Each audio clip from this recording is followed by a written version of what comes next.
y llegó a la solución, que me parece que es 2/3, ¿no? 2/3 del volumen del cilindro es el volumen de la esfera cuando está así circunscrita.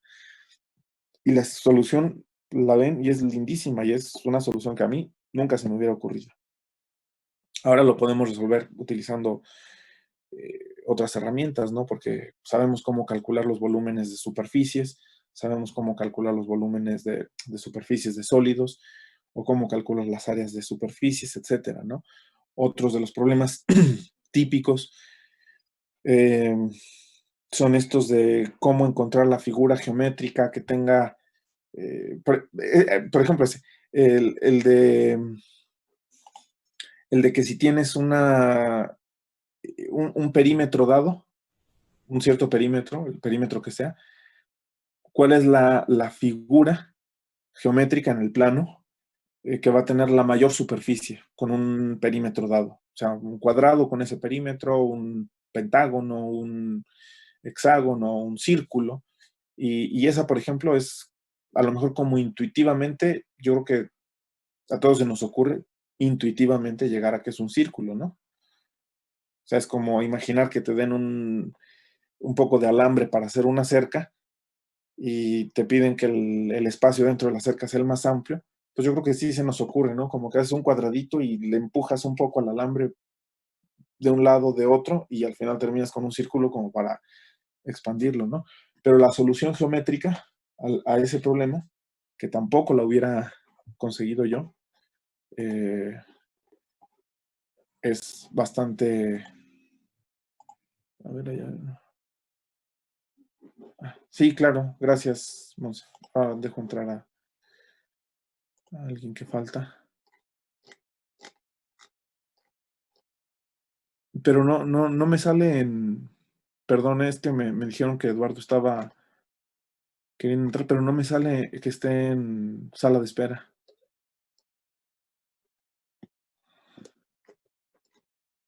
¿Le puedes decir, por favor, no sé, que no me aparece en sala de espera?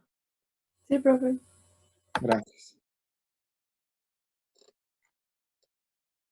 Ok, entonces hay una serie de problemas. Se me va. Que tienen una solución geométrica, que tienen ahora una solución analítica y que algunos son más sencillos, otros son más complejos, algunos son muy sencillos y se abordan utilizando los tensores. Alguna vez escuché decir, bueno, ustedes, ya está aquí. Ustedes han escuchado seguramente decir a algunos de sus profesores o a otros profesores que es una pena con los estudiantes de ahora que no saben utilizar las ecuaciones, que sacan la calculadora o un programa y hacen el cálculo y ya está, pero que no saben eh, utilizar las funciones o el álgebra o lo que sea para resolver un problema. Y yo creo que en esa época, cuando surge el cálculo, los profesores seguro pensaban lo mismo, pero decían, es que ahora solamente utilizan el cálculo, ya no saben pensar, ya no saben resolver un problema de manera geométrica. Sacan el cálculo, hacen un mínimos y máximos y ya está. Y pues eso pues es trivial, ¿no? Eso cualquiera lo aprende, cualquiera lo hace. Entonces, bueno, todo esto es un poco de darles como la motivación del tema este de tensores. Entonces, bueno, hay una serie de problemas que se pueden aproximar mediante el cálculo, pero que resolverlos de la forma analítica tradicional también pueden representar ciertos retos, ciertos problemas. Pero bueno, ahora viéndolo más concretamente con cosas que algunas que hemos visto nosotros y otras que no hemos visto, les voy a plantear algunas situaciones y algunas de estas me parece que son del libro que les dije en la bibliografía que les voy a escribir, del de Pavel Greenfeld.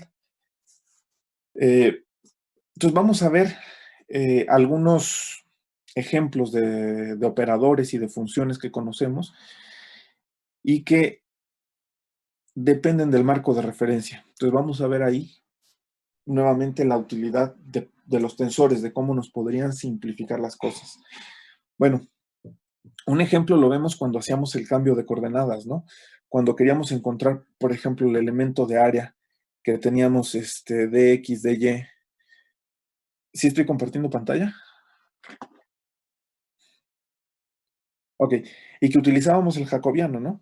Maravilloso el jacobiano, les digo, yo lo tengo en muy alta estima, para encontrar el elemento de área en coordenadas polares. Entonces, el elemento de área en coordenadas polares era algo como R de R de teta, ¿no?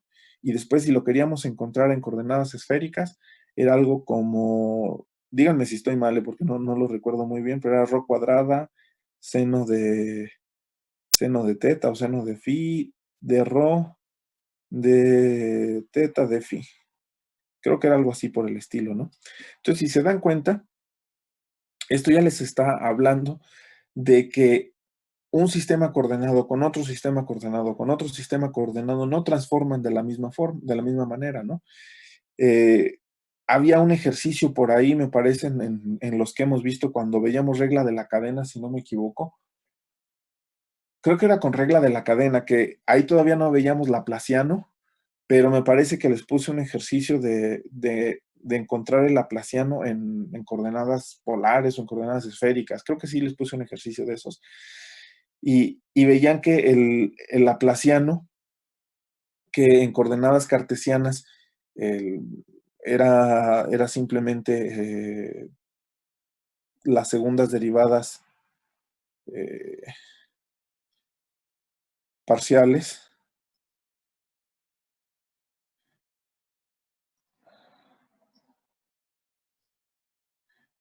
Y cuando trataban de encontrar el laplaciano en otro sistema de coordenadas, no es nada más, si lo pasan a esféricas, no es nada más, eh,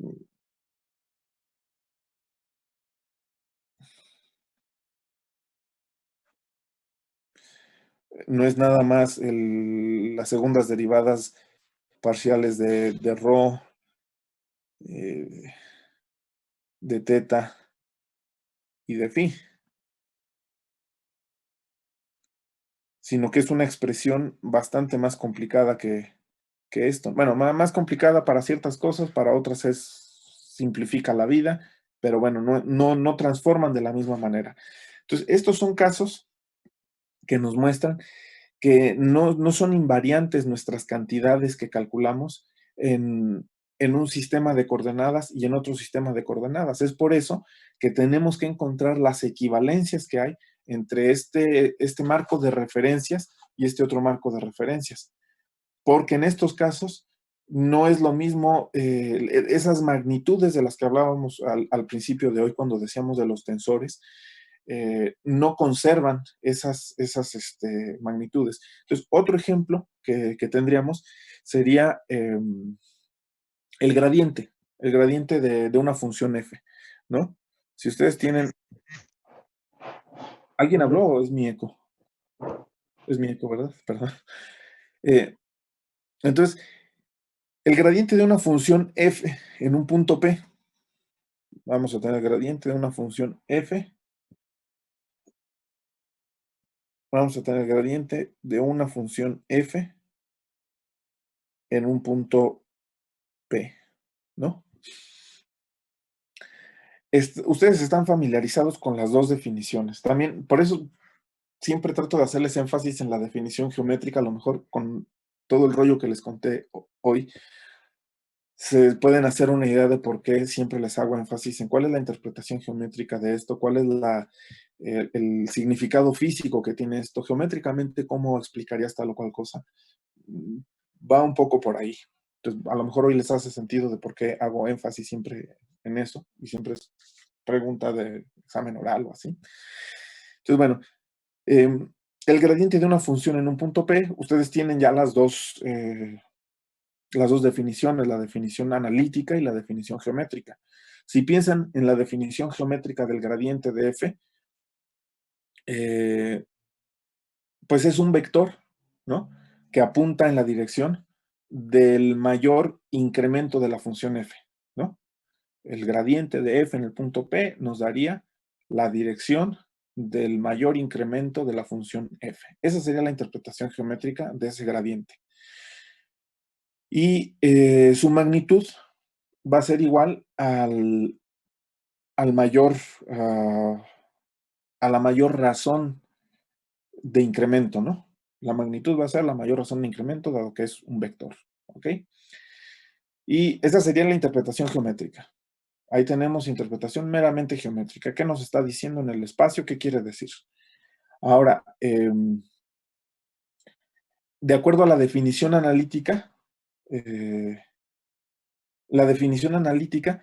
requiere la presencia de un sistema de coordenadas. O sea, para nosotros definir el gradiente, tenemos que estar parados en un sistema de coordenadas, tal como lo hemos visto hasta ahora. Tenemos que tener X, Y, Z, tenemos que tener coordenadas polares, tenemos que tener coordenadas esféricas, tenemos que tener algún sistema de coordenadas. Entonces, en la interpretación analítica, vamos a necesitar de nuestro sistema de coordenadas y hemos visto que este gradiente de una función f, pues vamos a ponernos en el plano xy para no escribir tanto, va a ser la derivada parcial de f con respecto a x y la derivada parcial de f con respecto a y. Ajá. Ahora, estas definiciones son equivalentes, la geométrica y la analítica. La analítica es una manera de representarlo, pero requiere un sistema de coordenadas. La geométrica es independiente del sistema de coordenadas que estén utilizando. La definición geométrica no está atada al sistema de coordenadas. Si ustedes se van de coordenadas esféricas a coordenadas polares, esa definición geométrica que dimos de que el gradiente de una función f apunta en la dirección del mayor incremento de la función f y en un punto en particular es igual a la mayor razón de incremento, esa definición geométrica es válida en coordenadas polares, en coordenadas esféricas, en coordenadas cilíndricas, en coordenadas la que quieras. Esa definición es universal. Para la otra, para la analítica, necesitamos un marco de referencia, ¿no? A lo mejor ustedes podrían decir que la conexión que hay entre la representación geométrica y la representación analítica, pues sería, bueno, cuando escribimos ese gradiente de una función f como con sus componentes, ¿no? Así.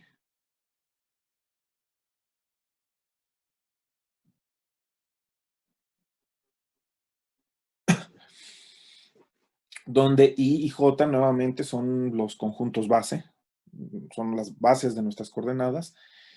Y pues resulta que esta ecuación tan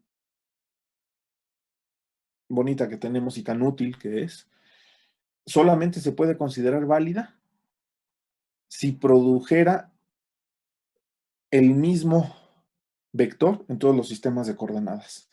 O sea, es válida en el contexto de nuestro sistema de coordenadas cartesianas, pero no es universal en el sentido de que esta ecuación no es válida así en otro sistema de coordenadas.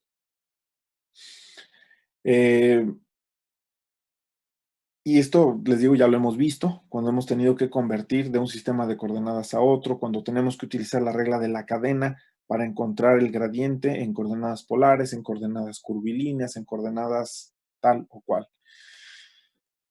Entonces, sin tener que irnos inclusive a coordenadas esféricas o polares, simplemente pensando en unas coordenadas rectangulares también, como son las coordenadas cartesianas, no en un espacio curvilíneo, sino en unas coordenadas rectangulares, como son las cartesianas. Si nosotros definiéramos un plano donde cada vector unitario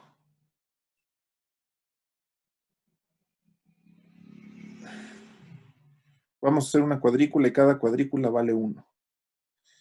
Y entonces, si hiciéramos nosotros esta definición de vector unitario J y de vector unitario K, esto es como el espacio que conocemos, ¿no? Tendríamos aquí un espacio Y si tuviéramos otro espacio donde cada cuadrito valiera 2 unidades, ay, ¿y aquí por qué puse K? Sí, que tengamos una I' y una J', y nosotros calculáramos este gradiente, pues como la representación de I y la representación de J se ven iguales, este es J, este es I, como la representación de nuestro conjunto base es diferente, en uno cada uno de los vectores base vale 2 y en el otro vale 1, esto ya nos está diciendo que si calculamos nosotros el gradiente en este espacio, nos va a dar un resultado, y si lo calculamos en este espacio, nos va a dar otro resultado. Para poder ir de uno a otro necesitamos unas ecuaciones que nos permitan hacer una transformación de un sitio al otro, ¿no? Entonces decimos que X de este contexto es 2X', ¿no? Ay, caray, al revés. X' es 2X, ¿no? Entonces necesitamos tener una transformación que nos permita hacer eso, y si vemos el gradiente de la función, cómo se compara con el gradiente en el otro sistema de coordenadas, pues vamos a ver que las magnitudes de los nuevos vectores son el doble que de nuestro sistema antiguo, y entonces, ¿qué va a pasar con nuestras derivadas parciales? Pues se van a duplicar también. Entonces, en este caso, tenemos que nuestra ecuación del gradiente eh, no puede ser utilizada como la definición analítica del gradiente de manera universal, porque nos da resultados diferentes dependiendo del sistema de coordenadas en el que estemos. Ahora bien, toda esta historia viene para decirles que el cálculo tensorial es el que ofrece una solución a este problema, ¿sí? Yo creo que la próxima sesión eh, nos vamos a dedicar a, bueno, a definir formalmente tensores, a entender cada uno de los subíndices de las partes del tensor, cómo son, hacer algunas operaciones sencillas de tensores, y quizás veamos, por ejemplo, cómo expresar el gradiente en términos de tensores. Entonces, este es un ejemplo de un problema que los tensores, el cálculo utilizando tensores, cálculo tensorial, viene a solucionar, y nos presenta una expresión para el gradiente que sea universal, independiente del marco de referencia, independiente del sistema de coordenadas que tengamos. Ese es el gradiente.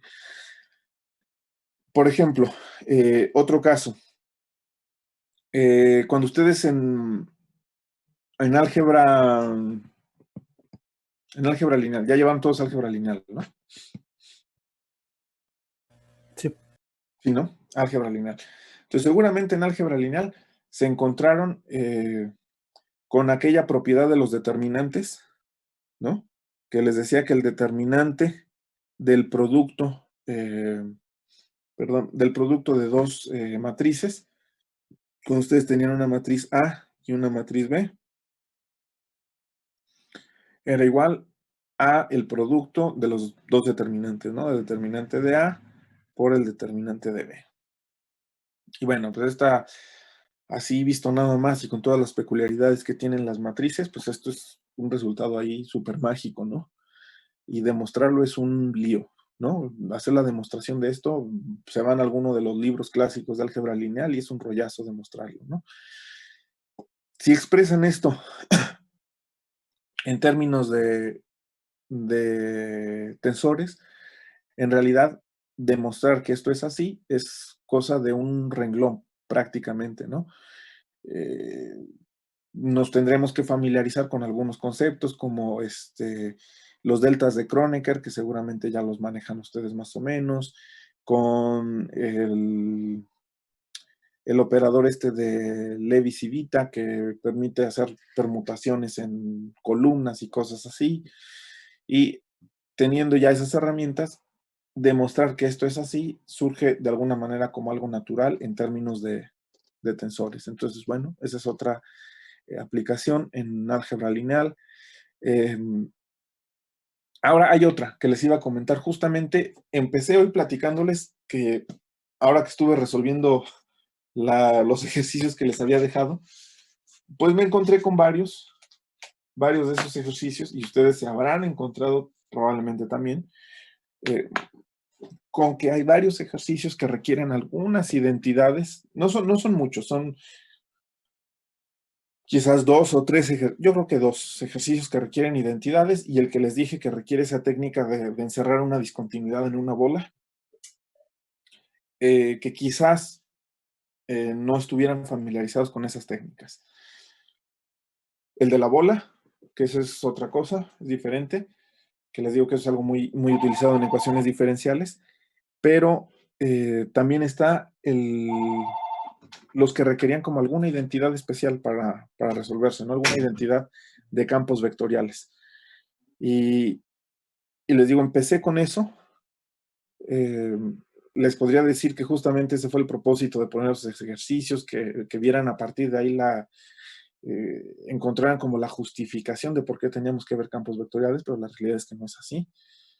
Simplemente ocurrió, me puse a resolverlos y veo que hay algunos que requerían ciertas identidades que estoy seguro que cualquiera de ustedes las puede obtener y demostrar. O sea, ese no va a ser el problema que tengan. Seguro que los pueden resolver de cualquier manera y obtener ustedes esas identidades. Sin embargo, eh, sí hay, déjenme ver, por ejemplo, aquí cuál había. Una identidad de esas.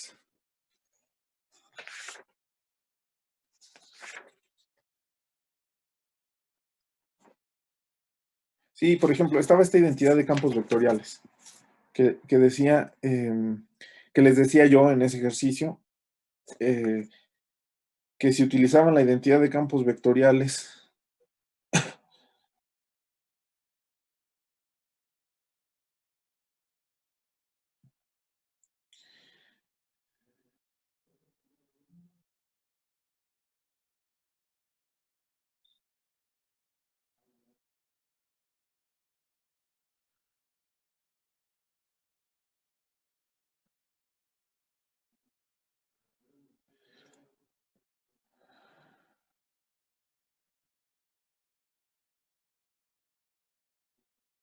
bueno, les daba que si utilizaban esa identidad se simplificaba el problema 9, creo que es de los últimos ejercicios, o de los penúltimos, no me acuerdo.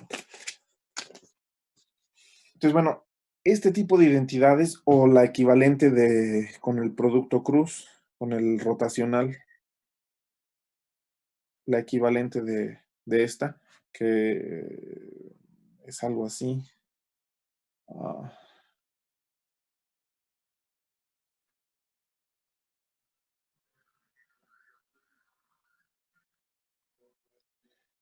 una cosa así por el estilo, ¿no? Que francamente la idea nunca es que se memoricen estas cosas, ¿eh? Por eso los exámenes los hago siempre a libro abierto y pueden consultar sus notas y todo.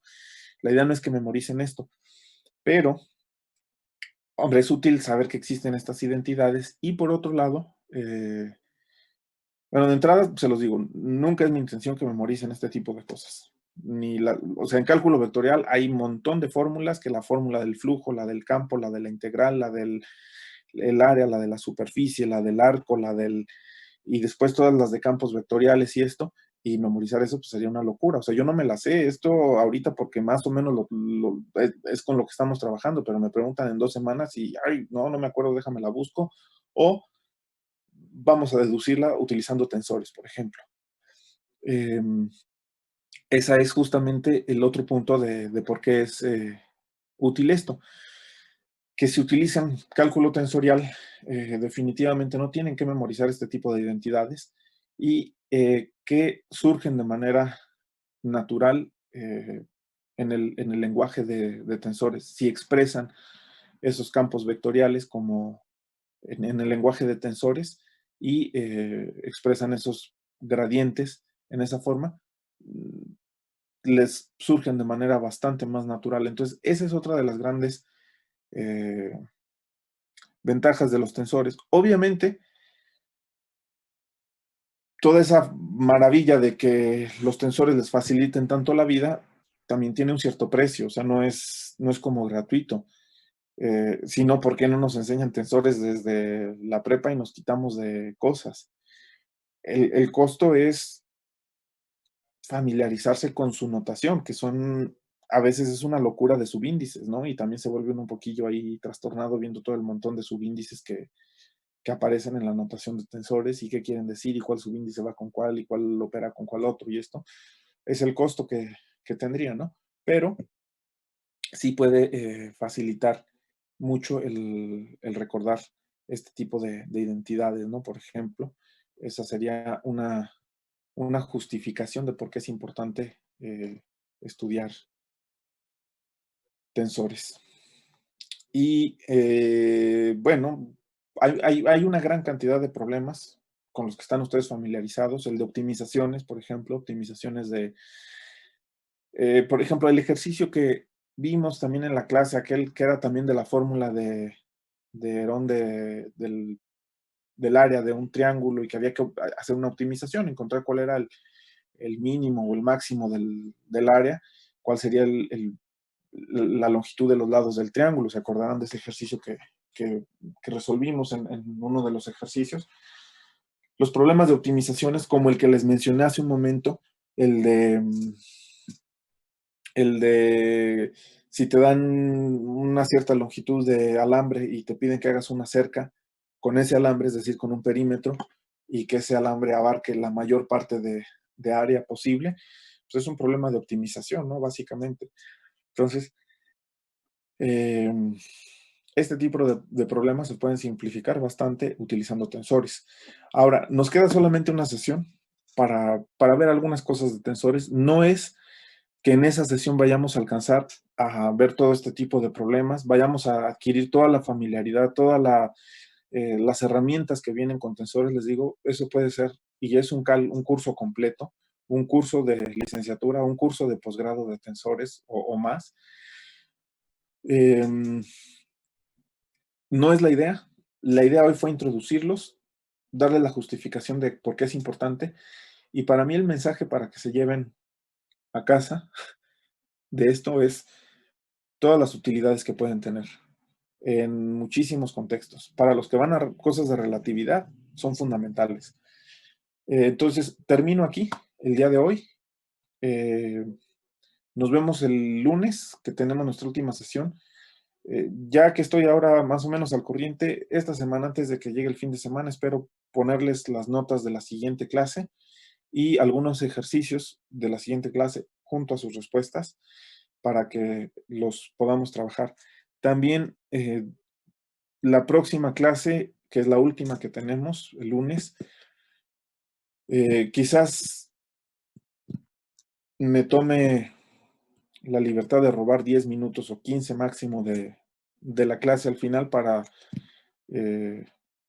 hacer un comercial, por si a alguien le interesara trabajar algo en cuanto a investigación de las temáticas que yo trabajo.